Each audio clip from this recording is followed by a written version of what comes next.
by som vám chcel predstaviť túto tašku na pušku. Je to TCA Rifle Bag.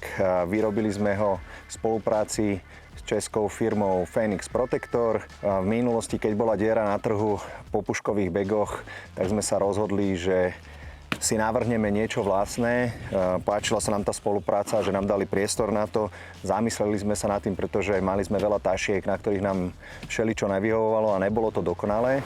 Tak sme sa rozhodli, že si nakreslíme niečo vlastné a tu je výsledok. Samozrejme sme to predtým testovali, nelen ten finálny výrobok, lebo na prvýkrát sa to nepodarilo, ale na niekoľkokrát sa to robilo. Ukážem vám aj tie prototypy predtým, ktoré sme ja, aj Gabo, aj ostatní chalani testovali skôr, než sme sa rozhodli, že toto je ten presne finálny kus, ktorý ideme robiť. Takže predstavíme si tú tašku zvonka dnu.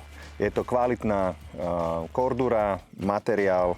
Vidíte, že tu má robustné dve uši, ktoré sa dajú zopnúť, rozobrať. Spredu na tej taške, ak chce niekto, môže využiť extra molekaty. Tu je vrecko, ktoré sa dá celé zväčšiť. Znútra potom uvidíte, je tam priestor, keď niekto chce si vložiť do tej tašky čezrík aj so zásobníkmi, dá sa to urobiť. A tu je malé vrecko, napríklad na kartu, na zbraň, na kľúče, na niečo, čo nechcete stratiť a chcete mať po ruke. Celá tá taška má tu na vpredu ešte takéto upínanie, aby krásne držala pokope. To musím rozopnúť. Má zipsy, ktoré sa neotvárajú až úplne do konca. To znamená, keď tú tašku celú otvorím, tak sa mi nerozpadne, keď ju aj chytím len za uši, že nie je zavretá, tak s ňou viem proste bežať. To znamená, že neotvára sa tá taška úplne celá.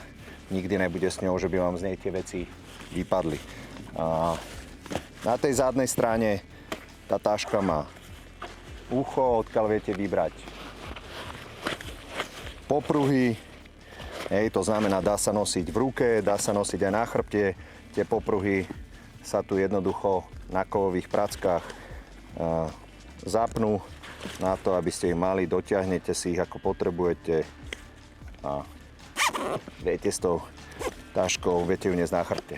Má samozrejme ešte výrez, tu vnútri je suchý zips, vnútri v taške nájdete takýto bedrový pás, tu vidíte, že je suchač, ten sa pichne do tej tašky, zaistí sa suchačom.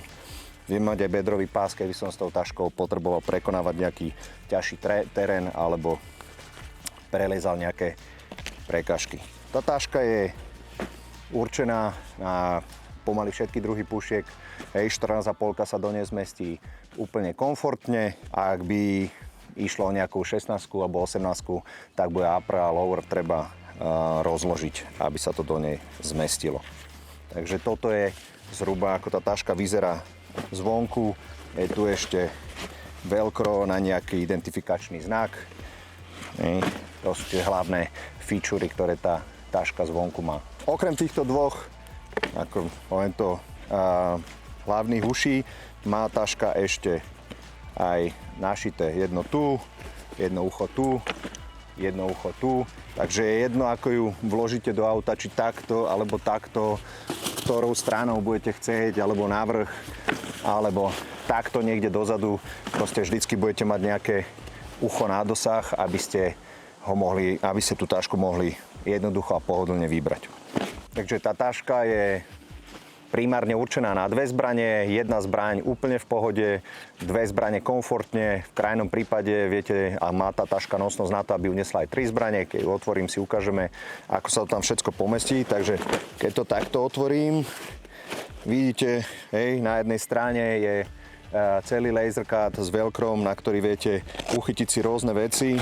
Mám tu dve takéto kapsičky, ktoré viem využiť na uskladnenie nejakého materiálu, ak máte nejaký laser alebo nejaké nočko alebo niečo, alebo viete to rovno nalepiť a máte krátku pušku, vložiť jednu pušku donútra, hlave na opačnú stranu, taká 10,5 alebo 11,5 puška tu v pohode takýmto štýlom vojde. Ak nechcete využiť túto časť na pušku, viete ju využiť na materiál a rôzne upnutie materiálu.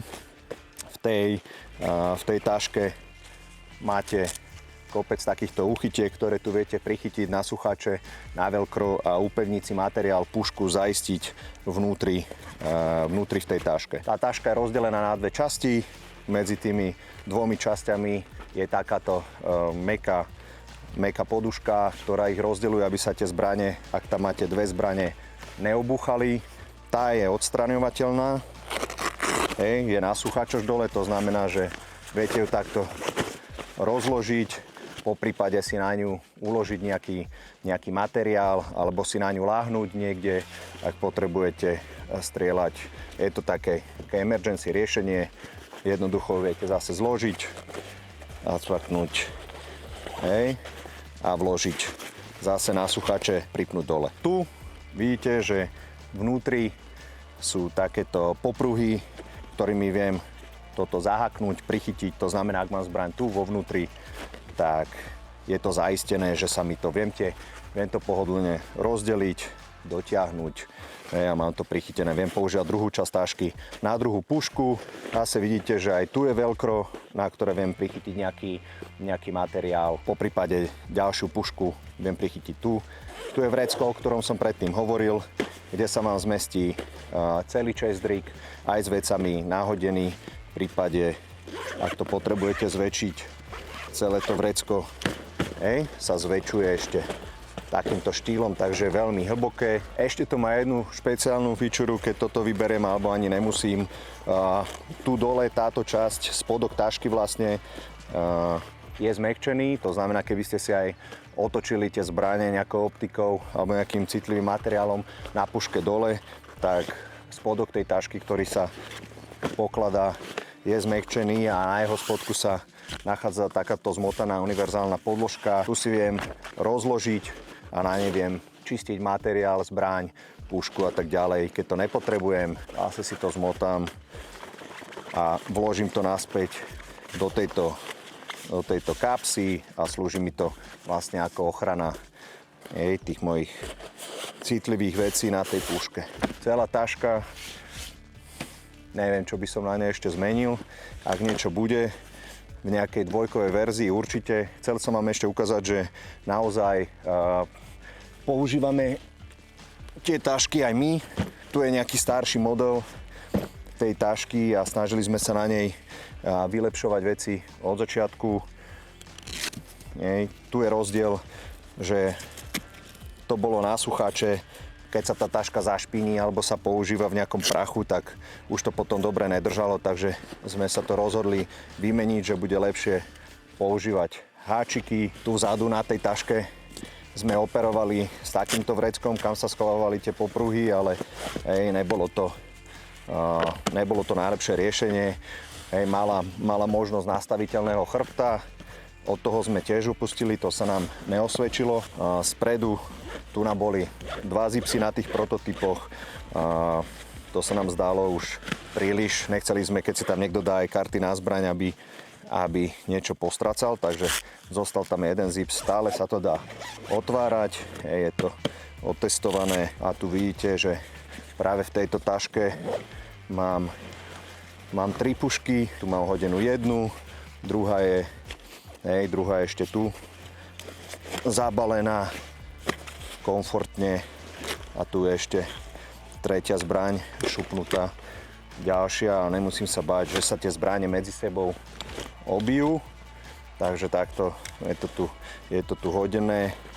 Môžete vidieť, ešte je tu rozdiel, kedysi tam boli takéto kovové háčiky na prichytenie tej časti, ale mali príliš veľkú medzeru tu, takže aj to sme zmenili a používajú sa tieto umelohmotné, ktoré majú menšiu a lepšie držia, takže aj tu prišlo k zmene. Mám tu aj gabovú tašku. Na prvý pohľad vyzerá rovnako, ale on už testoval ten pokročilejší model s tými háčikmi.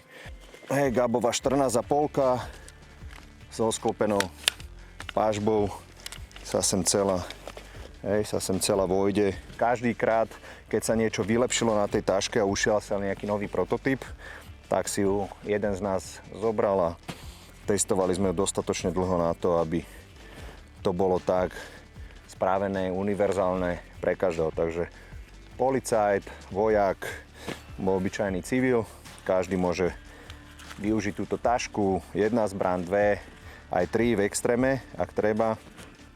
A existuje nielen v čiernom prevedení, ale aj multicam. Jeden TCA Vac Tip, tašku vždy zapínajte v strede, v prípade aj, že by sa vám jeden zips pokazil a nedal by sa otvoriť, stále viete otvoriť zips na druhú stranu a dostať sa k materiálu, ktorý máte v taške.